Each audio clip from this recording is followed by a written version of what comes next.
Good afternoon. I'm glad everyone decided to come out there on this warm afternoon here in DeKalb County. You know, I was recently told that a lie can travel halfway around the world before the truth ever gets out the front door. And today I just really wanted to talk about some facts and some realities of some of the conversations that have been going on in DeKalb County related to this recent decision by Atlanta United to make DeKalb County their home for their headquarters and practice facilities. And as well at the end of this talk to just discuss some of the facts regarding the special investigations that have been going on here in DeKalb County over the past 120 days. So let's talk about the soccer deal. You know, some months ago, we began conversations with Arthur Blank, the Atlanta United FC. As a matter of fact, when the conversations began, they didn't have a name as of that point. And we began having conversations about the possibility of DeKalb County being the home of the soccer facilities, practice fields, and the headquarters as well. And we began looking at opportunities for DeKalb County to really be positioned to be selected as the home of the headquarters and the facilities as well.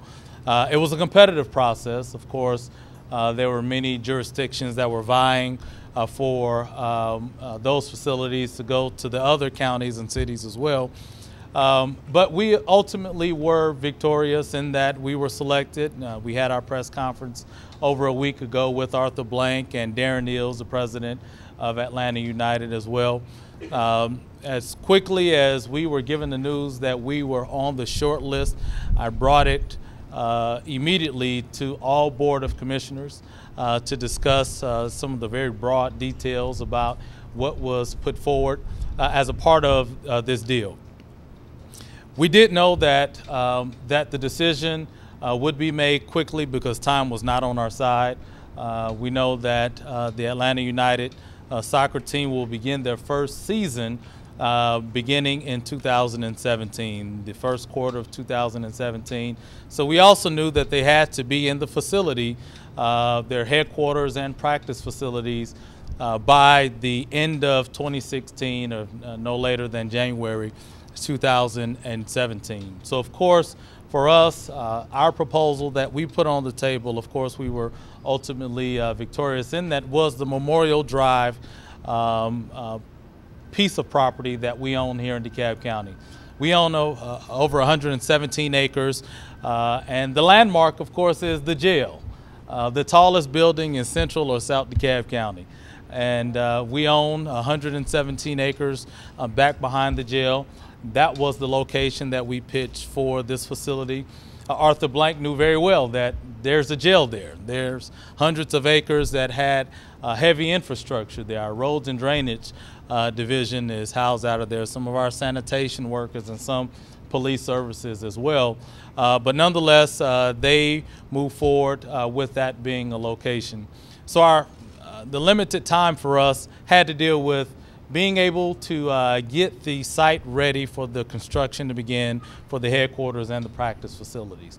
That has been the base for our need to move this forward quickly. I expressed that to all of the commissioners, all 7 commissioners, about the need to be able to move forward with that.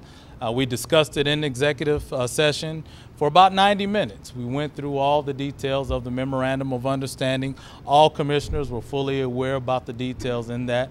Immediately after that executive session, it was posted on the internet. Many of you all reported the details of the memorandum of understanding, and so there was a lot of discussion on social media, via email. We got a lot of emails supporting and against this facility as well. It had the terms of our financial commitment. Many of you all have reported a $12 million commitment that we put on the table. But let me just segment that a little bit. The $12 million is $7 million that is a part of this deal. The Board of Commissioners approved in the mid-year adjusted budget $3 million in order to clear that property, as well as more even outside the scope of that land. to be able to clear, demolish, and prep that land for any future development. So that was regardless of if we got that deal or not. If Atlanta United said that they were going someplace else, we were still going to be using that $3 million in order to clear the land and get that piece of property development ready for some potential development to incur at that area. Many of you all have heard about our vision of creating a downtown DeKalb. This is literally central DeKalb, both in population and geography. Its accessibility to I-285 and public transit. It's between two major MARTA stations, the Kensington and Indian Creek MARTA station, so it's well positioned for great development to occur along that corridor. And we've talked about DeKalb County having its county services being concentrated in that area, and we stand by that and moving forward with that. But that was intended to be the catalyst for that until the Atlanta United deal came before us, and that really has kickstart the movement and activity in that area. And now let me say something about public comment. Let me begin by apologizing for myself and for the Board of Commissioners for there being lack of public comment during that period. I think all of us, all 7 commissioners as well as myself, have some faults in that. When this item was introduced to the agenda the week prior to, that was the moment to add a public hearing to that agenda item. I would have welcomed it. I think anyone else would have welcomed it as well. But what I believe that those who voted in support of this deal, I believe those commissioners felt like there was a political ambush. What transpired between the week of it being introduced and the week that the decision was made was corralling of people who were in opposition. And then at the last minute, commissioners who were in opposition put forward to have a public hearing. That's not how we've ever done business. Public hearing has been done on the front end when the item is introduced. And I believe they felt like that was a political ambush. There had been no discussion prior to that day about any public hearing. And I believe those who voted against there being public hearing were operating within that vein. Was it the right decision at that moment? Hindsight is always 20/20. I personally regret that there was no public hearing, and I do hear loud and clear those people who feel who are upset about there being no public hearing. But again, hindsight is 20/20. We can't go back and redo that, but we have heard very loud and clear what people believe is good and bad regarding this issue. But what we do have is a great deal for DeKalb County. I stand by that. We put money on the table, yes we do. I don't run from that, from that fact. Ultimately, $20 million will get us upwards to a $51 million facility that is constructed right there on our piece of property. In a corridor that has historically, for 2 decades, has not seen $1 of investment along that corridor. Now, the commissioners that voted against that, the ones who were here a few years ago, voted to give $35 million to a developer out of Florida for the GM plant. I voted in opposition to that because I believe that that site, the GM plant, would develop on its own without $1 of DeKalb County investment. And guess what? We were right. We now have a new owner of the GM plant, a new developer that has not asked DeKalb County for $1, and it is moving forward. But let's look at the Memorial Drive corridor. There has not been any tangible look for any development along that corridor in 2 decades, okay? And so yes, we put cash on the table in order to get a major development for this area. I don't run from that, I don't shy from that. And those who would say this is a bad investment, you know, I would say if you're really in support of seeing good development in Central and South DeKalb County, put your money where your mouth is. And I have a real problem with those people who would say that they are not in support of putting financial incentives in a corridor that is in need of revitalization and redevelopment. I have a real problem with that. And at the end of the day, also showing that not only were you not on the victorious side of this vote, but you're trying to make DeKalb County and particularly me look bad as a result of this. Now, I'll take my ownership in the public hearing, the public comment. That was a mistake. I'll take full credit for that. I never run away from times when there were mistakes. But this deal is done, and it is a good deal for DeKalb County. At the end of this agreement, we take full ownership of this facility. We'll get a 3,500 seat practice outdoor stadium. We can have outdoor graduations and other major events in that area. We'll have a headquarter facility there that will have jobs created.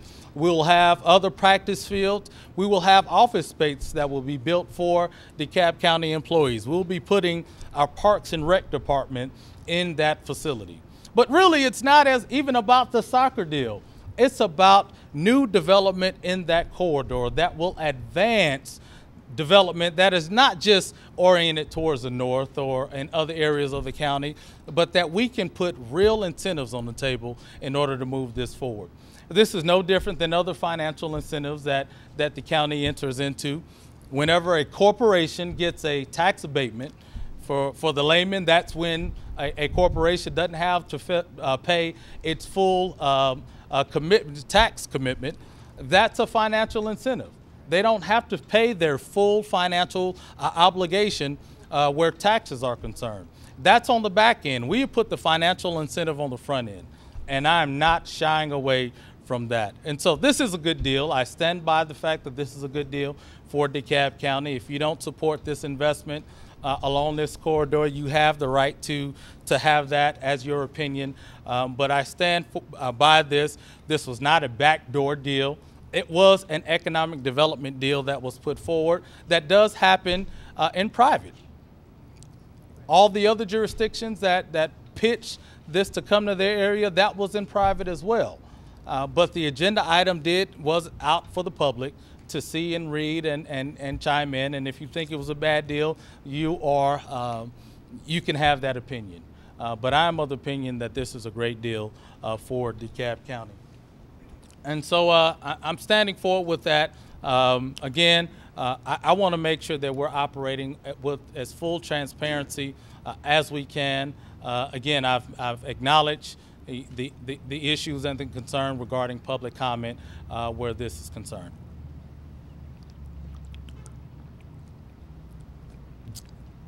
Now, and I'll take questions at the end of my comments. The second thing I wanted to just speak to, and I'm only going to do it real briefly, I've intentionally been silent where the special investigations have been concerned. Well over 120 days ago, I brought both Mike Bowers and Richard Hyde into DeKalb County as special investigators in order to look at our risk exposure for waste, fraud, and abuse. They were charged with looking into the operations of the county and investigating where there was examples of wrongdoing. And at the end of that 120 days, they were charged with delivering a detailed report that will lay out their findings as well as their recommendations to move forward to protect ourselves from those opportunities of waste, fraud, and abuse. And when anything of any criminal or illegal activity has occurred, they were charged to immediately send those over to the appropriate authorities to address that within their purview. That was listed all out in our executive order. That was laid out then. They are not being fired. They are not being let go. We are asked at the end of this 120 days, which passed last week, to deliver a detailed report. Now, many of you all want comments from me about various things related to that investigative update that was delivered both to myself and to the Board of Commissioners. I did submit a letter of clarification, and yes, I was upset by some of the language that was produced in that email. To call DeKalb County rotten to the core, for me, was a major problem, and I didn't believe it was appropriate to have language like that produced in an investigative update that didn't have any facts or specific things laid out in there. But there is no issues between myself and our special investigators. There's no conflict between myself and Richard Hyde and Mike Bowers. They were charged to come in and do what I asked them to do, no matter where things led them to. And I stand by that. I also said in my executive order that I would not see the report prior to it being delivered publicly. I stand by that as well. And we will deal with the details within that report accordingly, and we will use that as information for us to move forward. Look, at the end of the day, we want to protect the integrity of our county operations and our county government. We want people to feel confident in the work that we're doing. We want them to feel that we are being transparent as well.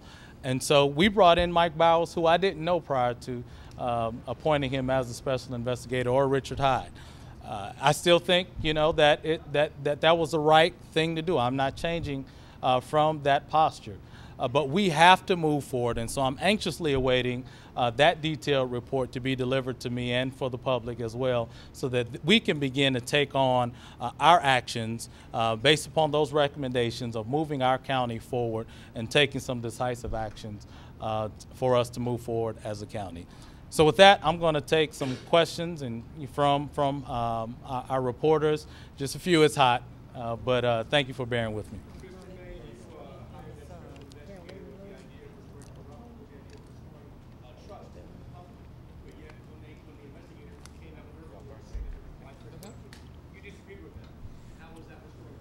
Well, I didn't agree with the point that there may be widespread corruption.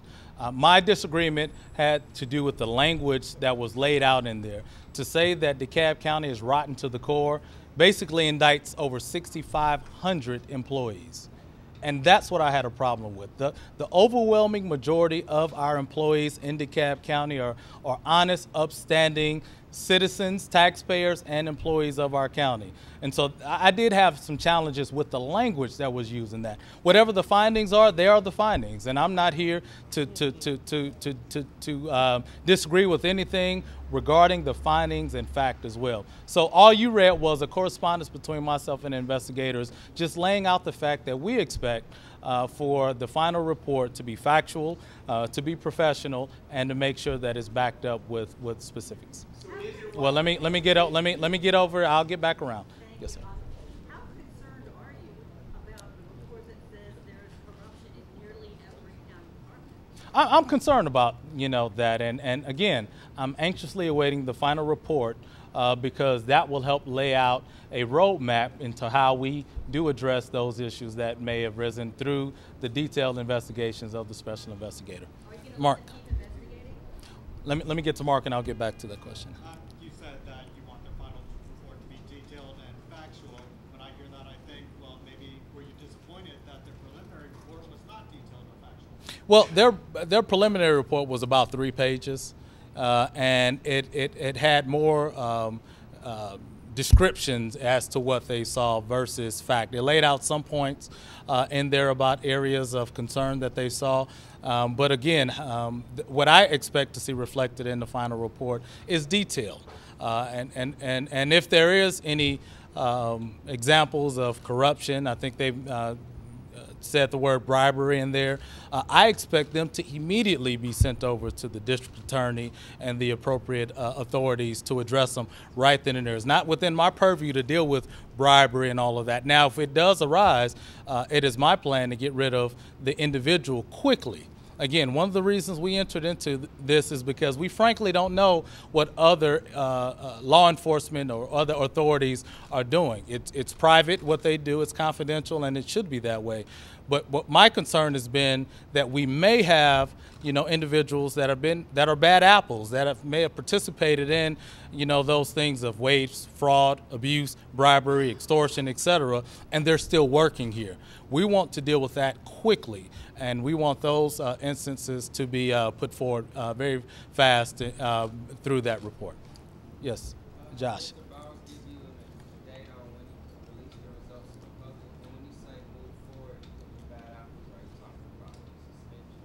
Well, the report again will be delivered to me and will be made public immediately. So I won't see it and have any lead time prior to it being made public immediately. And so there is no lead time where that is concerned.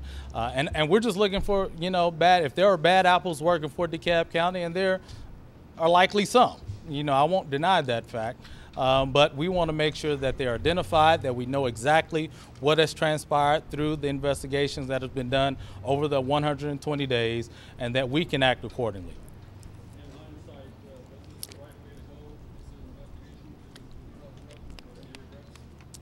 In hindsight, yes, it was the appropriate thing to do. We had to do something that was proactive, that was not just waiting on other authorities. And you all recall, the district attorney and myself, we had some disagreement about the appropriateness of a special investigator. We were at no point looking to infringe upon the work that any of the agencies were doing.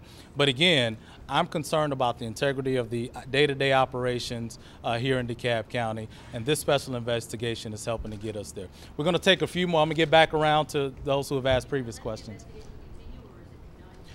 My number one priority is seeing that 120-day detailed report. I'm not going to make any assertions about what we're going to do beyond that until I see that report to help lay out what we ought to do from this point. We need to see what's in the report first before we can make any decisions moving forward. So is there widespread corruption in DeKalb County government? I can't say that. One of the things that that I was very intentional about is that I would not have my hands in the middle of this investigation. I have not told them who to look at, not to look at, except for the letter that I sent both to two of our constitutional officers, the sheriff and the district attorney. In my executive order, I laid out that this special investigation were for those individuals under my purview as the interim CEO. That is my focus, the day-to-day operations where the CEO is concerned. But that was just done last week at the end of the 120 days. But prior to that, there's been no direction given. There's been, nothing that I've told them one way or another. And yes, I did open up myself for questions that they had regarding their investigations. I was open and forthright, and I think that was the appropriate thing to do. Are you concerned that the letter says that there's corruption from the top down? Absolutely, absolutely. If the special investigators truly believe that there's corruption from the top down, and again, we don't know what the top down could be me. The top down could be commissioners. It could be other, appointed or elected officials. It could be department heads. But it's such a litany of people that it could be. Yes, it's absolutely concerning for me that they have put in there that it's from the top down. And again, the only thing that can give me greater certainty is what is detailed in that report. One last question. There's a case of an employee being given a cruise to the Bahamas. How can you justify using taxpayer dollars to give an employee a cruise to the Bahamas? Well, and that was something that I actually highlighted in my letter to them. Whether people think that it is appropriate or not, I think is one question. Whether it's corruption or something criminal in nature, I think is another thing. Again, not knowing the details behind what they were looking at, I believe it was a cruise that was purchased through our HR department as a part of our quarterly customer service awards program.